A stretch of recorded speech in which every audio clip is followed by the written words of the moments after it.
Vamos ler o texto aí do capítulo, melhorou bastante, do capítulo 12, do verso 1 ao verso 11, está ótimo. Irmãos, quanto aos dons espirituais, eu não quero que vocês sejam ignorantes. Vocês sabem que quando eram pagãos, de uma forma ou de outra, eram fortemente atraídos e levados para os ídolos mudos. Por isso, eu lhes afirmo que ninguém que fala pelo Espírito de Deus diz Jesus seja amaldiçoado. E ninguém pode dizer Jesus é Senhor a não ser pelo Espírito Santo. Há diferentes tipos de dons, mas o Espírito é o mesmo. Há diferentes tipos de ministérios, mas o Senhor é o mesmo. Há diferentes formas de atuação, mas é o mesmo Deus quem efetua tudo em todos. A cada um, porém, é dada a manifestação do Espírito, visando ao bem comum. Pelo Espírito, a um é dada a palavra de sabedoria, a outro, pelo mesmo Espírito, a palavra de conhecimento, a outro, fé, pelo mesmo Espírito, a outro, dons de curar, pelo único Espírito, a outro, poder para operar milagres, a outro, profecia, a outro, discernimento de espíritos, a outro, variedade de línguas, ainda a outro, interpretação de línguas. Todas essas coisas, porém, são realizadas pelo mesmo e único Espírito, e Ele as distribui individualmente como quer, a cada um como Ele quer. Ok? Vamos tentar entender isso aí, tá? É importante a gente ter sempre o contexto da igreja na nossa mente. Nós estamos tratando de uma igreja dividida, estamos tratando de uma igreja confusa, problemática, cheia de questões mal resolvidas, cheia de problemas, de pecados. É esse tipo de igreja que é a primeira igreja de Corinto. E quando Paulo vai falar aqui agora dos dons espirituais, perceba nesses 11 primeiros versículos que Paulo faz questão de falar de unidade. É o único Deus, é o único Espírito, é o único Senhor, Ele dá para uma única função. Por que isso? Porque aquela igreja estava usando essa possibilidade dos dons espirituais de uma maneira completamente distorcida, estava trabalhando essas questões de acordo com seu coração pecaminoso. Essa é a verdade. Vamos tentar trabalhar os textos de acordo com os versículos, e nós vamos pegar aí a primeira fase, que é o versículo de 1 a 3. Ele vai dizer: irmãos, quanto aos dons espirituais, eu não quero que vocês sejam ignorantes. O que ele fala? Ele fala da ignorância da igreja. Eles estavam lidando com questões espirituais sem discernimento. Eles não estavam entendendo os fenômenos, eles não estavam entendendo a perspectiva espiritual, eles não conseguiam discernir o movimento espiritual dentro da igreja. Então eles faziam um uso inadequado dessa manifestação do Espírito ou dessa providência do Espírito na igreja. Uma coisa que ele fala muito interessante, ele vai dizer: vocês sabem que quando vocês eram pagãos, de uma forma ou de outra, vocês eram fortemente atraídos e levados para ídolos mudos. O que Paulo está falando agora? Ele está evocando o passado deles. Vocês lembram como que vocês praticavam a religião de vocês? Vocês lembram quando vocês iam para aqueles cultos de mistérios, lá no templo de Afrodite, ou no templo de Apolo, ou qualquer outro templo pagão que vocês frequentavam? Vocês se lembram como era a manifestação do culto de vocês lá? As pessoas entravam em êxtase nesses cultos, as pessoas balbuciavam palavras sem entendimento, as pessoas caíam no chão, rolavam, diziam estar sendo possuídas por um determinado espírito. Vocês lembram disso? E ele chega a dizer: olha, vocês eram atraídos para essa idolatria, ídolos mudos, e de certa forma vocês se assemelhavam a esses ídolos. O ídolo em si, Paulo já tinha trabalhado, o ídolo em si, ele não é nada, não reside nele nada, o ídolo é simplesmente matéria. Mas ele vai dizer, para além do ídolo, por trás da questão do ídolo, nós estudamos isso nos outros capítulos, aí sim, nós temos exercícios demoníacos que influenciam o misticismo daquele culto. E Paulo vai dizer: nos tempos passados, vocês agiam dessa forma. Vocês iam para esses cultos recheados de manifestações estranhas. Eu não sei quanto a vocês, mas eu já vi. Ninguém me contou, ninguém me disse, eu não sonhei, eu não tive uma revelação, mas eu já vi como a coisa funciona dentro de um centro. Não sei se você já viu isso. Já vi pessoas possuídas por demônios. Já vi pessoas falando coisas que elas não sabem. Já vi pessoas caracterizando coisas que não é típico dela. Já vi adultos se tornarem crianças. Manifestações espirituais em cultos de mistérios. E é isso que Paulo vai dizer: no passado era assim que vocês se estruturavam.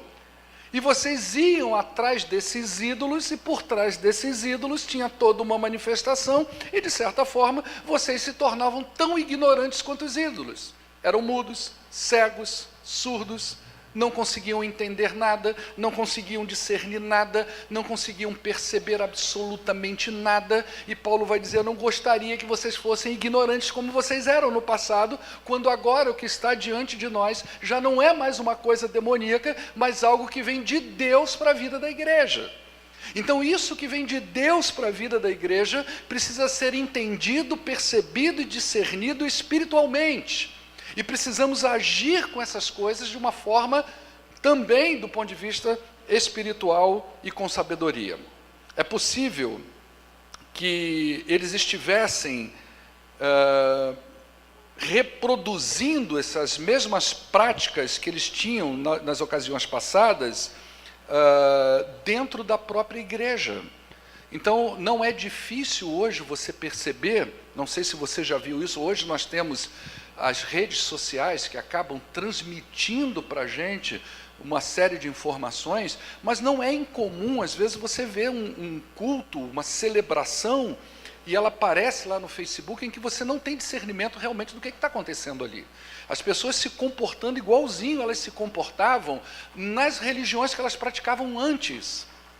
Elas traziam para essa nova fé, procuravam nessa nova fé as mesmas coisas que elas tinham antes. Então, se elas vieram de uma religião onde o misticismo era muito forte, aquela coisa de, por exemplo, você vai pensar aí no baixa, não sei se chama baixo espiritismo, mas vamos pensar numa magia negra, por exemplo, onde se coloca o nome da pessoa na boca de um sapo, onde se costura fotografia de pessoas dentro da boca do sapo, enterra aquilo, tem todo aquele ritual de libertação ou de condenação, ou de fazer mal para uma pessoa, e ela vem para a fé cristã, muitas vezes ela vem procurar isso também dentro do Evangelho, não agora para condenar pessoas, não agora para fazer mal, mas ela entende que para ela ter uma libertação, ela entende que para ela ter algo mais de Deus, ela precisa de repente trazer um objeto, trazer uma fotografia, ela precisa entender que a oração do pastor, ela é que é a mais poderosa do que a oração dos outros crentes. Então tem todo um ritual, um misticismo dentro da própria realidade do Evangelho.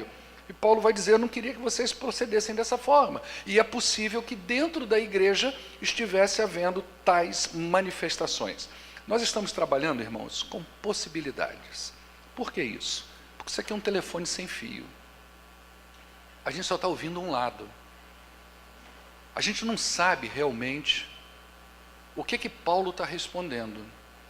A gente não sabe realmente a quem Paulo está se dirigindo e do que de fato ele está tratando. Então a gente vai montando o quebra-cabeça como tentando entender um telefone sem fio. Por isso que às vezes essa dificuldade de saber, será que estava vendo isso dentro da igreja? Será que Paulo está tratando de um fenômeno? Alguém disse isso para ele? Alguém escreveu para ele? Disse: Paulo, está acontecendo tais fenômenos dentro da igreja. Como é que a gente lida com isso? Como é que a gente trata disso? Como é que a gente faz com isso? Talvez ele estivesse trabalhando alguma questão nessa natureza. Tá? A vida tomada pelo Espírito está além das suas declarações. Veja bem, por isso ele vai dizer assim, olha, no verso 3, por isso eu lhes afirmo que ninguém fala pelo Espírito de Deus e de Jesus é amaldiçoado. Vamos tentar entender isso? Porque a palavra anátema, que está aí na sua tradução, ela significa isso, amaldiçoado. Mas não vamos interpretar isso como no contexto de hoje, de 2000 anos depois, aonde você falar que uma pessoa é amaldiçoada, você está rogando uma praga praticamente na pessoa, né? O termo amaldiçoado, ele significa aquilo que é destinado à destruição. Tá? Então, por exemplo, lá em Jericó, se eu não me engano, Deus vai dizer, não toque nessas coisas, porque tudo isso aí é anátema e tal, vai ser dedicado ao Senhor, para quê? Para destruição. Então, o anátema é aquela ideia de eu levar alguma coisa para o templo, eu vou depositar aquilo frente à divindade, aquilo não tem retorno para mim, eu vou perder e aquilo vai para a destruição, justamente porque não tem um retorno novamente para mim. Então, é possível que algumas pessoas, a gente não sabe se judeus estivessem talvez evocando até profecias do Antigo Testamento, onde a própria Bíblia diz, no Novo Testamento a gente vai ver isso, que Jesus fez maldição por nós. Em que sentido? Ele se entregou no santuário de Deus para a destruição de si mesmo. Então nós vamos ver aqui que talvez algumas pessoas estivessem trazendo essas palavras nesses momentos de euforia e de êxtase dentro da igreja, dizendo que Jesus havia sido entregue a Deus para destruição. E Paulo vai dizer, não, o Espírito Santo não vai ensinar isso dessa forma. Através do Espírito Santo de Deus, ninguém vai chegar lá e vai dizer que Jesus foi entregue para destruição. Isso não vai acontecer. E ele vai dizer, pelo contrário, assim como ninguém vai dizer que ele ninguém fala pelo Espírito de Deus, Jesus é amaldiçoado, ou ninguém vai dizer que Jesus é Senhor se não for pelo Espírito de Deus. Isso também é uma outra questão. Porque você não precisa ter necessariamente uma influência do Espírito Santo de Deus para dizer Jesus é o Senhor. Então, se você perguntar a uma criança, se você perguntar a uma pessoa na rua, ela vai dizer Jesus é o Senhor. Não quer dizer que naquele momento ela foi possuída pelo Espírito de Deus para dizer aquilo. Então ele está querendo dizer uma coisa a mais aqui. O que ele está querendo dizer é, ninguém vai se sustentar numa vida cristã, ninguém vai se desenvolver na vida espiritual e vai declarar com a sua própria vida o senhorio de Cristo sobre si mesmo, se não for por uma atuação milagrosa do Espírito de Deus. Porque a própria vida cristã, presta atenção nisso, estar na vida cristã é um milagre. Hoje mesmo na minha classe nós falávamos lá de Jesus, naquele momento em que ele acaba de multiplicar os pães, os discípulos entram no barco, mas Jesus não está no barco. E aí vem aquela tempestade, vem aquilo tudo, Jesus não está no barco.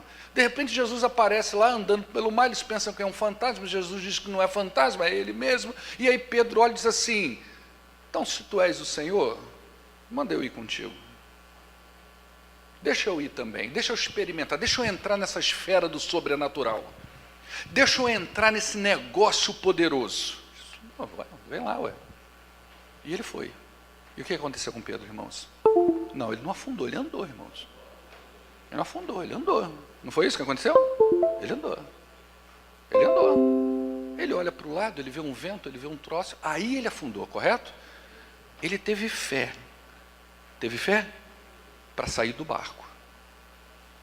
Mas ele não teve para se sustentar com Cristo. Para sair do barco ele teve. Para dizer sim para Jesus ele teve. Para dizer eu aceito Cristo ele teve. Para dizer que Jesus é Senhor da vida dele ele teve.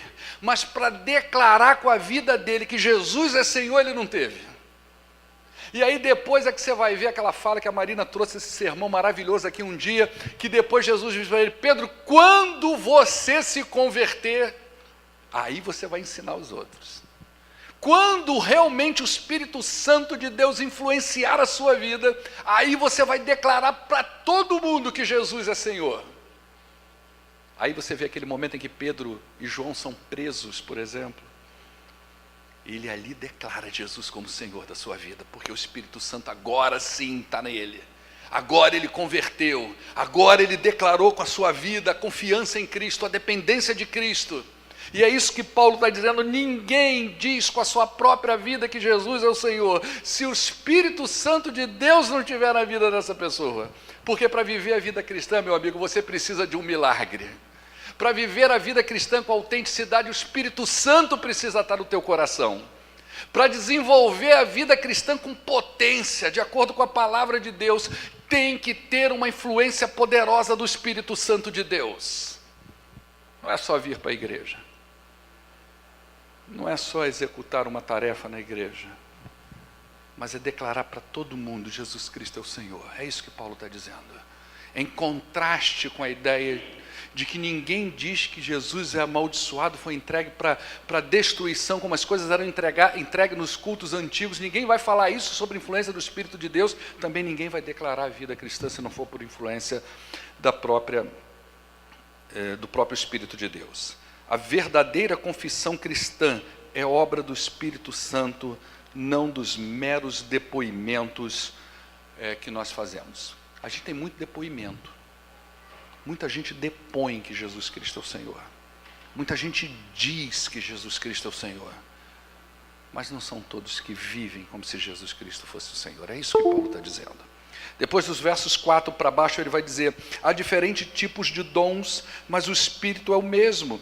Há diferentes tipos de ministérios, mas o Senhor é o mesmo. Há diferentes formas de atuação, mas o mesmo Deus é quem efetua tudo em todos. Olha bem que aqui tem uma coisa extremamente teológica que Paulo vem trazer à tona aqui. Ele faz questão de unificar a Trindade. Ele está falando de Trindade. Ele usa Espírito, ele usa Senhor se referindo a Cristo, e ele usa Deus se referindo ao Pai. Ele quer trazer uma visão de unidade para a igreja. Ele está falando, está vendo, os céus eles trabalham unidos em torno da igreja. Os céus estão em conjunto em relação à igreja. Está todo mundo junto, está todo mundo unido, está todo mundo com a mesma visão. Então, na economia divina, há uma questão tripartida. Ele vai dizer, o Espírito Santo é aquele que dá o dom, a graça, a dádiva, o presente. É Ele que derrama sobre a igreja isso. É Ele que vem sobre a vida do crente, capacita ele ali, ou melhor, dá a ele condições de viver essa questão espiritual. Mas é Jesus Cristo, ele vai dizer, esse é o Senhor. Ele vai se referir a Jesus Cristo. Ele vai dizer, Ele é que vai trabalhar então a questão dos ministérios na igreja. É Ele que vai trabalhar o serviço. É Ele que vai ensinar. É Cristo que vai discipular o crente. E Deus, ele vai falar aí, esse Deus maravilhoso, no verso 6, há diferentes formas de atuação, mas o mesmo Deus, ou seja, é Deus que vai então levar esse crente à ação. Mas tudo vem de Deus, ele vai dizer. É uma teologia da Trindade. Ele não sabe explicar muito bem isso, no final ele resume, tudo vem de Deus. Mas os céus trabalham de forma unida, ou seja, o Espírito Santo derrama o dom sobre a igreja, ele dá essa graça, essa dádiva. Cristo vem, ensina, discipula, tanto que eles estudavam a palavra de Cristo, o que o Senhor nos ensinou. Paulo vai dizer em relação à ceia, aquilo que eu recebi do Senhor, eu vou ensinar para vocês. Ou então ele vai dizer, Jesus é o discipulador da igreja, Jesus é o grande ensinador da igreja, ensinou com a sua vida, e Deus é aquele que vai transformar tudo isso em ação. Mas tudo, ele vai dizer, provém do próprio Deus. Os coríntios usavam os dons para divisão, o que era típico deles, e Paulo vai ensinar, não, dom não deve ser para divisão. O dom, ele tem que trazer a unidade do corpo. O dom tem que trazer a unificação do corpo.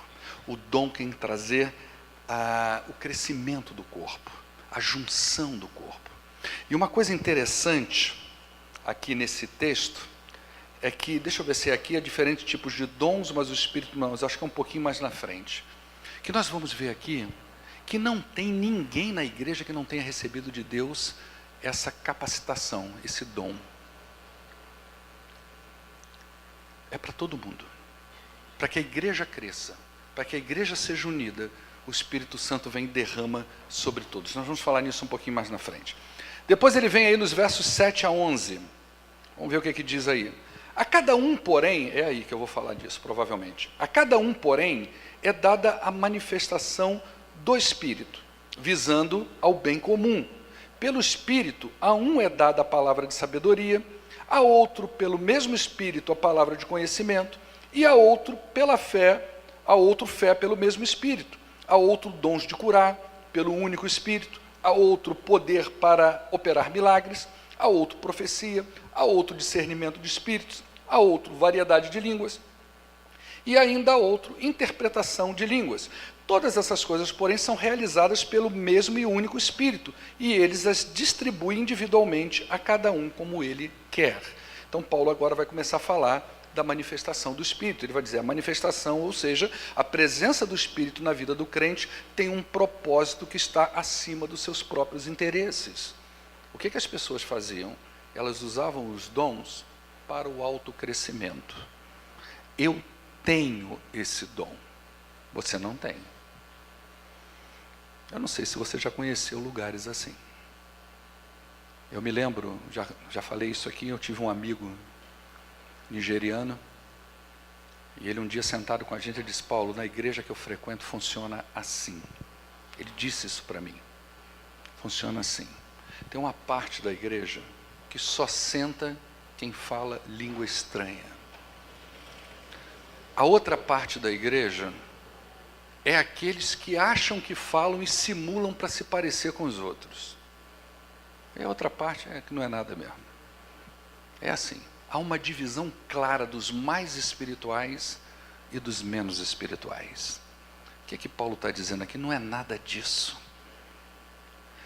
Existe uma coisa maior acima da gente. É um propósito de Deus para a igreja no mundo. O dom é dado à igreja para a execução de um propósito de Deus e não para o autocrescimento de ninguém. O pastor jamais pode se vangloriar assim: olha como eu falo bem, olha como eu prego, que é uma beleza. Isso é uma grande balela, isso é uma grande bobagem, o pastor falar isso. Olha, você pode ter um pastor que às vezes ele tem mais tempo para aplicação aos estudos, o ministério dele caminhou mais para aquela área acadêmica, o outro caminhou mais para aquela área de beneficência, o outro caminhou mais para aquela área de visitação, mas não existe essa coisa: eu sou melhor do que você porque eu falo mais bonitinho que você. Porque a percepção que Paulo vai dizer é o seguinte: você não tem que olhar para o que você faz, mas você precisa perceber quem está por trás daquilo que você faz. Por isso ele vai dizer: quem dá dom é Deus, não é seres humanos que transmitem dom para o outro. Isso tem uma origem divina, isso tem um lugar no céu, isso vem de Deus para a igreja, isso não é da pessoa, é de Deus.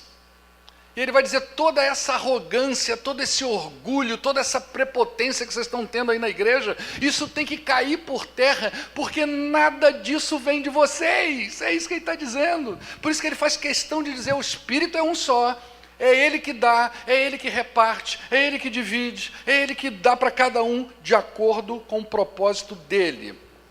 Então o dom precisa atingir o propósito, tanto na igreja como na sociedade. Ah, pastor, eu tenho um dom da palavra, mas não fala nada. Pastor, eu tenho o dom de cantar, mas não canta. Pastor, eu tenho o dom de servir, mas não serve. Pastor, eu tenho o dom da generosidade, mas não é generoso. Não serve para nada. Pastor, eu tenho o dom de fazer isso. Olha, eu fazia. O senhor não sabe o que eu fazia. Irmãos, cristianismo é uma religião, vamos botar assim, do hoje. É o que a gente faz. Você só tem que estar com o seu cérebro funcionando e o seu estado mental preservado. Você pode estar tetraplégico. Você vai desenvolver um ministério de oração lá na sua cama. O cristianismo é do hoje. Se eu for contar para vocês as coisas que eu já fiz, eu preciso saber o que eu faço hoje. O que eu desenvolvo hoje. O que Deus quer que eu realize hoje. É para crescimento da minha igreja, é crescimento do meu povo lá fora, é para influenciar a sociedade. Então eu preciso ter essa percepção espiritual sobre a minha vida. O que eu faço hoje? Então o dom precisa atingir esse propósito. Se ele não atinge esse propósito, ele está numa incubadora que não vai dar fruto. Isso não faz nenhum sentido. Temos, a partir do verso 8, então, uma possível divisão de alguns dons, tá? Nós vamos chamar isso de economia dos dons. Como é que divide isso? Então ele vai dizer aí, aliás, veja bem, irmãos, quantos dons a Bíblia fala que tem? Vocês já pararam para contar isso? Nós temos uma lista de dons em Romanos, 2 listas em 1 Coríntios, uma em Efésios, e temos alguma coisa lá em 1 Pedro ou 2 Pedro. Você já fez a contagem? em torno de 20 a 23 dons que nós temos aqui na Bíblia. Em torno de 20 a 23 dons. Só se discute 3. Falar em línguas, curar e milagres. Tem mais de 20, só se discute 3. Você já viu alguma igreja brigando assim, gente, nós vamos ter uma confusão aqui por causa do dom do amor? Rapaz, aquela igreja está discutindo, imagina, cara, estão ali numa assembleia por causa do dom do amor, que Paulo diz que é o maior deles. Ninguém discute o maior. Só discute o que é passageiro, não é verdade? Paulo vai dizer, ó, procurai com zelo maior, e aí eu vou te dizer qual é o maior dom. Ele vai escrever Coríntios 13, tá certo? Mas ninguém, nenhuma igreja, eu nunca vi crente discutindo para ver quem tem mais amor do que ele. Você não vê isso. Você não vê o crente dizendo assim, olha, o Caio é cheio do Espírito porque ele tem amor. Nunca vi falar isso. Eu já vi o outro falar que é cheio do Espírito porque a oração, quando ele ora, todo mundo se arrepia. Isso eu já ouvi falar. Ele é cheio do Espírito porque a palavra dele é poderosa. Isso eu já ouvi falar, mas dizer que o outro é cheio do Espírito porque ama alguém, eu nunca ouvi falar disso. Então ele vai dividir os dons agora nessa primeira etapa, ele vai dizer alguns dons, que nós vamos chamar de dons de palavra, ou dons pedagógicos. Ele vai dizer aí, primeiro dom no versículo 8, ele vai falar, pelo Espírito a um é dada a palavra de sabedoria e a outro a palavra de conhecimento. Essa divisão é muito limítrofa. É difícil dividir esses 2 dons, mas eu tentei alguma coisa. A sabedoria, então nós vamos destacar como a habilidade de aplicar o conhecimento às mais variadas situações da vida. Nesse caso, sabedoria divina. Como é que eu entendo as coisas de Deus e como é que eu aplico? Tem gente que tem essa habilidade. É aquela pessoa que às vezes você vai pedir um conselho a ela, ela sabe pegar o texto bíblico e aplicar na sua realidade e te dar uma direção. Ela consegue ter sabedoria para ensinar você o caminho que você deve andar. Ajudar você a tomar uma decisão. Paulo vai dizer, então, é o dom do conhecimento, da sabedoria, desculpa. Outros é dado o dom do conhecimento, ou seja, talvez relacionado à inteligência, ao conhecimento piedoso, ao conhecimento da religião, dos mistérios de Deus. A gente não sabe, mas pessoas que são dedicadas ao estudo da palavra de Deus, tem uma coisa mais acadêmica, mais intelectual, tem mais conhecimento do ponto de vista até dos próprios mistérios de Deus, então talvez um dom ande junto com o outro. Depois ele vai dizer a outros, é dado o dom da fé. Que fé é essa? Não é a fé para aceitar Cristo, é a fé para aceitar Cristo como Senhor. É aquela fé que gera na pessoa a confiança, ela consegue entregar a vida a Deus porque ela conhece Deus. Nós temos exemplo de Jesus, nós temos exemplo de Pedro e João lá no Sinédrio, nós temos exemplo, por exemplo, de Paulo naquele navio que acabou naufragando, né? Como que ele tem confiança de que Deus está no controle, ele não fica desesperado, ou seja, esse dom de confiança em Deus, essa é a realidade do dom da fé. Depois ele vai falar, a uns é dado o dom de curar, isso é uma questão extremamente controversa, porque se pergunta, até hoje é assim, como é que é isso? Havia um curandeiro na igreja? Havia uma pessoa na igreja, um grupo de pessoas, que aquela pessoa ali tem o dom de curar. Essa é a questão que dá muito tumulto hoje. Como que isso funciona? Então, alguns vão dizer, não, tem o dom de curar. Tem gente que ora, a pessoa levanta. Não é? Ele é um curandeiro gospel. Vai lá e ora, o cara levanta. Tá? Outros, como é mais ou menos a minha tese, eu preciso dar minha visão para vocês, tá? Já entendo de uma outra forma. Eu entendo que hoje quem cura é Deus e ele pode usar qualquer pessoa para curar qualquer pessoa. Então, se você perguntar, pastor, mas existe hoje, existe o quê? Do que você está falando? Existe dom de curar? Não, existe Deus que cura, Deus cura. Mas não é o tempo todo. Você quer ver uma coisa? A Bíblia diz que a sombra de Pedro curava pessoas. Não é isso? Parecia que era uma coisa que não precisava fazer tanto esforço. Era uma coisa meio mágica. Paulo curou pessoas, não foi isso? Mas quando Epafrodito ficou doente, ele já não curou mais. Quando o amigo dele ficou doente, ele escreve lá na carta, se não me engano, aos Efésios, dizendo assim, pela misericórdia de Deus não me sobreveio maior tristeza, porque Epafrodito ficou doente, quase morreu. Aí já não curou mais, mas ele não tinha o dom? Como é que não curou naquela hora? Então, a gente precisa entender isso com uma certa seriedade das coisas. Não é simples assim, que a gente vai sair por aí curando pessoas, que as coisas eram desse jeito. Você percebe uma explicação que eu acho extremamente plausível para isso, é que nós temos eventos na Bíblia que marcaram épocas. Por exemplo, Jesus precisava levantar um morto morto. Não podia ter suspeita de que ele estava com uma doença cardíaca ou respiratória que ele ia levantar depois. Ele tem que estar morto. Então ele está putrificado há 4 dias já está em estado de decomposição, tem que estar morto. O cego não pode ser cego por uma questão traumática, psicológica, ou um acidente que já isso tem jeito de retornar. Ele tem que ser cego de nascença. O paralítico tem que estar paralítico há 300 anos. Todo mundo tem que conhecer ele como paralítico. Não é um cara que ficou paralítico por histeria. Não é uma pessoa que ficou paralítica porque viu uma situação muito traumática e ficou em estado letárgico. Não é isso. Ele tem que ser paralítico mesmo. Tá certo? Assim como na era do Espírito, na inauguração da igreja, alguns fenômenos precisavam acontecer para que as pessoas estivessem entendendo que algo estava diferente acontecendo para a humanidade. Mas a partir dali você não vê mais nada. Quando entra a igreja no 1º século, você não tem relato de mais nada. Você tem relato de perseguição, agora a briga é outra. Você tem relato de problemas doutrinários, agora a questão é outra.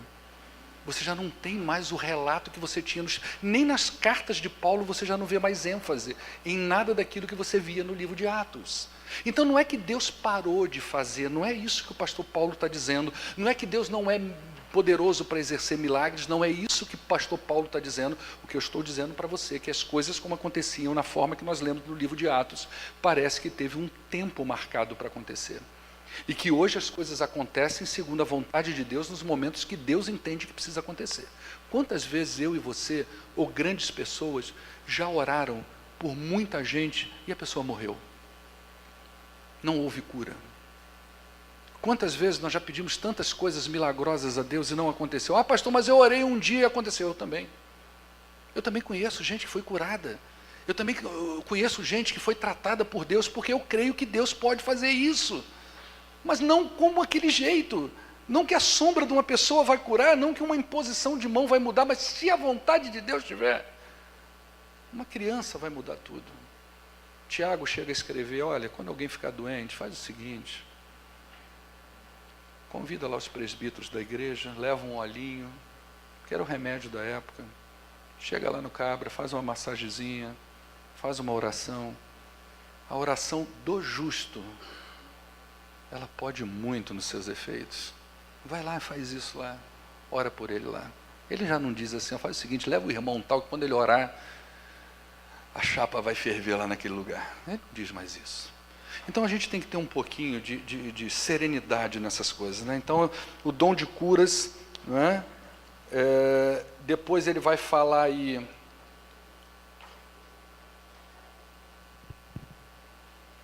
Deus curava pessoas no Novo Testamento para... sim, frase muito interessante, presta atenção. Deus curava pessoas no Novo Testamento para ampliar o círculo dos crentes e a fé deles. Isso era muito importante no Novo Testamento. Eles estavam numa empreitada nova, numa proposta nova. Então, eles precisavam de uma segurança que hoje nós não precisamos. Você quer ver uma coisa, gente? O povo, nossos irmãos do Novo Testamento, não tinham isso aqui que você tem. Você sabe o que é a Bíblia? Onde está o poder da Bíblia? É no papel? O poder da Bíblia está na tinta? Não. O poder da Bíblia está nos testemunhos. É aqui que está o poder e a eficácia dela. Eles não tinham esses testemunhos do jeito que a gente tem. Eles tinham os testemunhos do Antigo Testamento, aqueles que eram judeus. E eram ensinados para aqueles que eram gentios. Mas isso aqui agora nós olhamos e nós não precisamos, porque nós já temos aqui o testemunho. E a nossa fé, ela começa a ser edificada e construída a partir do momento que você crê nos testemunhos que aqui estão. Então, milagres, prodígios. Milagre, por exemplo, ele vai falar dom de milagre, intervenção divina na natureza, por exemplo, Moisés abrindo o mar, Elias e Eliseu, um ministério marcado por milagres, Daniel e seus amigos, Daniel quando entra na cova dos leões, os amigos dele quando vai naquela fornalha, é Deus intervindo na própria natureza, Jesus também fez muitos milagres, os apóstolos na prisão se abre, aquele fenômeno sobrenatural, aquilo é milagre, é isso que ele está querendo falar aqui. Nesse texto, nesse momento, tá? Então era uma intervenção de Deus na ordem da natureza. Para que isso? A fé deles precisavam ser fortalecidas. Quando Pedro chega lá no meio do círculo dos discípulos, todo mundo olha, nossa, Pedro estava preso, como é que ele saiu de lá? Não acredito, Deus realmente, Jesus ressuscitou. A fé vai fortalecendo, e o círculo dos crentes vai crescendo a partir desses testemunhos. Tá? Depois ele vai... os milagres também existiam para confirmar a mensagem do próprio Evangelho. Ele vai falar também dos dons de comunicação, profecia. O que era profecia? Era a exposição do que Deus disse. Ok? O que Deus disse? O povo precisava saber. Diz aí o que Deus disse. Só que depois que o canon bíblico fechou, tudo que Deus disse está onde? Na sua palavra. Você quer saber o que Deus disse? Lê a Bíblia. É porque para nós, sujeitos místicos, que gosta de valorizar o sobrenatural, é legal quando alguém diz assim, para dizer, eis que o Senhor vos diz, varão, Deus tem uma grande obra para você, só você abrir a Bíblia que está lá. É que você não gosta de ler Bíblia, né? Você se sente mais valorizado quando alguém diz para você que Deus disse. A gente se sente mais de Deus, né? Mais cheião do Espírito. E aí pode correr o risco da soberba espiritual, isso é muito perigoso. Profecia, então, a exposição, após o fechamento do canon, nós temos a vontade de Deus expressa e revelada na sua palavra. Discernimento de espírito é a capacidade de discernir, entender os fenômenos espirituais. Por que Paulo fala desse coisa lá? Ele não está querendo falar assim, tinha gente na igreja que identificava gente possessa. Não era isso não, gente. Tinha gente na igreja que quando baixava o espírito, ele sabia qual espírito era, se era pombagira, se era isso, se era aquilo. Não é isso que ele está falando aqui, não. Ele está dizendo o seguinte, naquela época tinha muito problema de gente que entrava dentro da igreja e ensinava coisas à igreja, e eles precisavam entender que espírito é esse, que não era de Deus. Era o problema das heresias, que entravam dentro da igreja. Paulo vai falar isso em várias cartas dele. Vocês precisam entender o que está sendo ensinado aí dentro da igreja. Que espírito é esse? Lembra quando eu falei aqui de discernimento espiritual, já uma vez eu falei, irmãos, a igreja precisa ter maturidade para lidar com os fenômenos. Quem está com a bola quando determinada coisa está acontecendo, ou quando determinada pessoa está falando? Quem está com a bola?